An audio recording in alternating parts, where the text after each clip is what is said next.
Hello friends, welcome to Pathu's kitchen vibes. എല്ലാവരും സുഖമായിട്ടിരിക്കുന്നോ? ഇനി നമുക്ക് പഴം വെച്ചൊരു അട ഉണ്ടാക്കിയാലോ? അതിനായിട്ട് ഞാനിവിടെ ഒരു 2 നേന്ത്രപ്പഴം പുഴുങ്ങി എടുത്തിട്ടുണ്ട്. അത് നമുക്കൊരു മിക്സിയിലേക്ക് ചൂട് പോയതിന് ശേഷം വന്നിട്ടിട്ടൊന്ന് ക്രഷ് ചെയ്തെടുക്കാം. അതങ്ങനെ ക്രഷ് ചെയ്തതിന് ശേഷം ഞാനിവിടെ ഒരു 1.5 വെല്ലം എടുത്തിട്ടുണ്ട്. വെല്ലം എന്ന് പറഞ്ഞാൽ ശർക്കര. അപ്പോൾ അത് നമുക്കൊന്ന് ഒരു കാൽ കപ്പ് വെള്ളം ഒഴിച്ചിട്ടൊന്ന് നന്നായിട്ടൊന്ന് കുറുക്കി അതൊന്ന് വറ്റിച്ച് നല്ല കുറുക്കിയെടുക്കണം. അപ്പോൾ അതൊന്നങ്ങനെ ചെയ്തെടുക്കാം. എല്ലൊക്കെ നന്നായിട്ട് അലിഞ്ഞ് നന്നായിട്ട് കുറുകി വന്നിട്ടുണ്ട്. അതങ്ങോട്ട് മാറ്റി വെക്കാം. എന്നിട്ട് ഒരു പാൻ എടുത്തിട്ട് ഒരു 2 ടീസ്പൂൺ നെയ്യ് ഒഴിച്ചിട്ട് നമുക്ക് നമ്മുടെ പഴം അതിലേക്ക് അങ്ങ് ഇട്ട് കൊടുക്കാം. നന്നായിട്ടൊന്ന് മിക്സ് ചെയ്തെടുക്കാം. ആ നെയ്യിൽ കിടന്ന നെയ്യ് എല്ലാ ഭാഗത്തും എത്തുന്ന രീതിയിൽ നന്നായിട്ടൊന്ന് ഇളക്കി കൊടുക്കാം.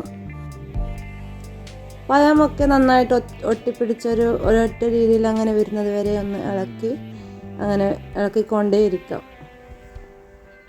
അത് കഴിഞ്ഞ് നമുക്ക് അതിലേക്ക് നമ്മൾ തയ്യാറാക്കി വെച്ച ശർക്കര പാനി കുറച്ചായിട്ട് ഒഴിച്ചു കൊടുത്തിട്ട് ഒന്നുകൂടി നല്ല രീതിയിൽ മിക്സ് ചെയ്തെടുക്കാം. കുറേശ്ശെയായിട്ട് ഒഴിച്ചു കൊടുത്ത് മിക്സ് ചെയ്ത് അങ്ങനെ എടുക്കാം. ഒരു 4 ഏലക്ക ചതച്ചത് കൂടി ഞാൻ ഇതിൽ ഇട്ട് കൊടുക്കുന്നുണ്ട്. പഴത്തിൻ്റെ ആ ഒരു മിക്സി തന്നെ ഇട്ടൊന്ന് ക്രഷ് ചെയ്തെടുത്തുകൊണ്ട് തന്നെ പഴത്തിൻ്റെ ഇതിലുണ്ട്. അപ്പോൾ അങ്ങനെ എടുത്തതാണ് ഏലക്ക ചതച്ചത്. ഏലക്കൊന്നും അങ്ങനെ പൊടിഞ്ഞിട്ടില്ല, പഞ്ചസാര ഇട്ടിട്ടൊന്ന് പൊടിച്ചെടുത്തതാണ്.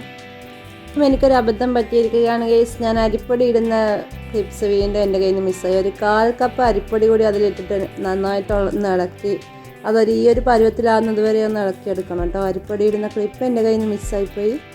എന്താണെന്നറിയില്ല ഗൈസ്, അധികം ക്ലിപ്പ് ഓരോന്നായിട്ട് ഇങ്ങനെ മിസ്സായി പോകുന്നുണ്ട്. അപ്പോൾ അത് റെഡിയാക്കി ഏകദേശം ഉരുട്ടി ഞാനവിടെ വെച്ചിട്ടുണ്ട്. ഇനി നമുക്ക് ഇത് ഇല നന്നായിട്ടൊന്ന് അടുപ്പത്ത് വെച്ച് കഴുകി വാട്ടിയെടുത്തതാണ് കേട്ടോ.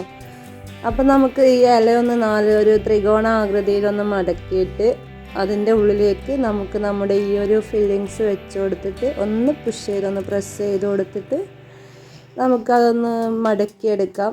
ഈ ഒരു രീതിയിൽ മടക്കിയെടുത്താൽ മതി. അപ്പോൾ അങ്ങനെ ചെയ്തെടുക്കാം. അങ്ങനെ നമുക്ക് മുഴുവനായിട്ടും അങ്ങനെ ചെയ്തെടുക്കാം.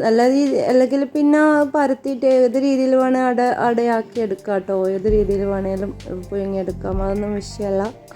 അപ്പോൾ അങ്ങനെ ഏകദേശം എല്ലാം സെറ്റ് ചെയ്ത് വെച്ചിട്ടുണ്ട്. ഇനി നമുക്കിതൊന്ന് അടച്ചെമ്പിൽ വെച്ചിട്ടൊന്ന് പുഴുങ്ങിയെടുക്കാം. ഒരു 10 മിനിറ്റ് കഴിഞ്ഞ് ഒരു അടച്ചെമ്പിൽ വെച്ചിട്ട് 10 മിനിറ്റ് കഴിഞ്ഞ് ഏകദേശം സംഭവം സെറ്റാവും. ഇതാ ഇവിടെ ഏകദേശം സെറ്റായിട്ടുണ്ട്. നമുക്കിതൊന്ന് തുറന്ന് നോക്കാം. വളരെ സോഫ്റ്റായിട്ടുള്ളൊരു ശർക്കര കൊണ്ടുള്ളൊരു പഴത്തിൻ്റെ ഒരു റെസിപ്പിയാണ്. നല്ല ടേസ്റ്റാണ് ചൂടോടെ കഴിക്കാനായിട്ട്. വൈകുന്നേരം കട്ടൻ ചായയുടെ കൂടെയൊക്കെയാണ് കേട്ടോ. നല്ല ടേസ്റ്റായിട്ടുണ്ടാവും. അപ്പോൾ കുട്ടികൾക്കൊക്കെ ഒന്ന് ഉണ്ടാക്കി കൊടുക്കുക. നിങ്ങളൊന്ന് ടേസ്റ്റ് ചെയ്ത് നോക്കുക. അപ്പോൾ ഇതുപോലെയുള്ള വെറൈറ്റി ഐറ്റംസിൻ്റെ റെസിപ്പീസിനായി പാത്തൂസ് കിച്ചൺ വെബ്സ് എന്ന് പറഞ്ഞ എൻ്റെ ഈ ചാനലൊന്ന് സബ്സ്ക്രൈബ് ചെയ്യുക, ലൈക്ക് ചെയ്യുക, കമൻറ്റ് ചെയ്യുക, ഷെയർ ചെയ്യുക. പിന്നെ ഞാൻ അപ്ലോഡ് ചെയ്യുന്ന വീഡിയോസ് നോട്ടിഫിക്കേഷൻ ലഭിക്കാനായിട്ട് ചാനലിൻ്റെ ബെല്ലൈക്കൺ കൂടി ഒന്ന് പ്രസ് ചെയ്യണേ. Okay friends, thank you for watching. By.